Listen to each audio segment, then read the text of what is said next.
ngayon, nandito na tayo sa Maynila, mga ka-vlog. Sa tayo, puntang Divisoria.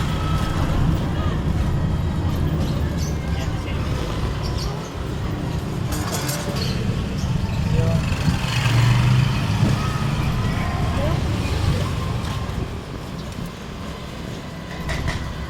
Nasakay na ngayon ng e-bike.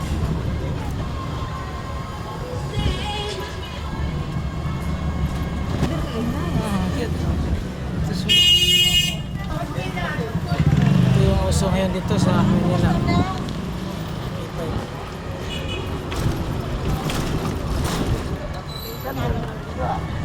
Sa probinsya, Rakaling doon sa amin. Ay, wala pa. Hindi ganito. May rakal pero medyo malaki dito. Malaki. Dito Oo. may malaki. Bakit? Apat na lang apat na apat. Oo. Ilang taon ka na ba, kuya, nagda-drive ng ano? Eh, bago na kasi, bago na ilagay ito yung ibang, ano eh. Ah, Nag-drive na ako ng pagdak. Bago ka, pagdak to, pagdak na.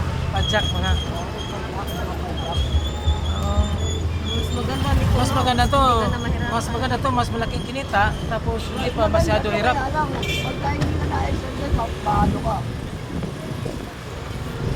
Para yung bago, Oo. daran ko lang. Bakit yan, no? Pagdak mo, bakit pagdak na? Tama.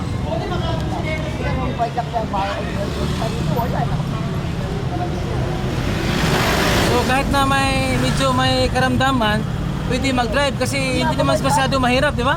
Yung mga kapansalan sa katawan, sa paa, Oo, pwede. o pwede, o. I-charge mo lang tong 2 oras, isang araw na gamit mo.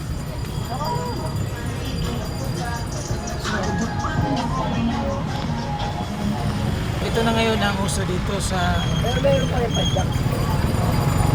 ano, dito na tayo? Kanto.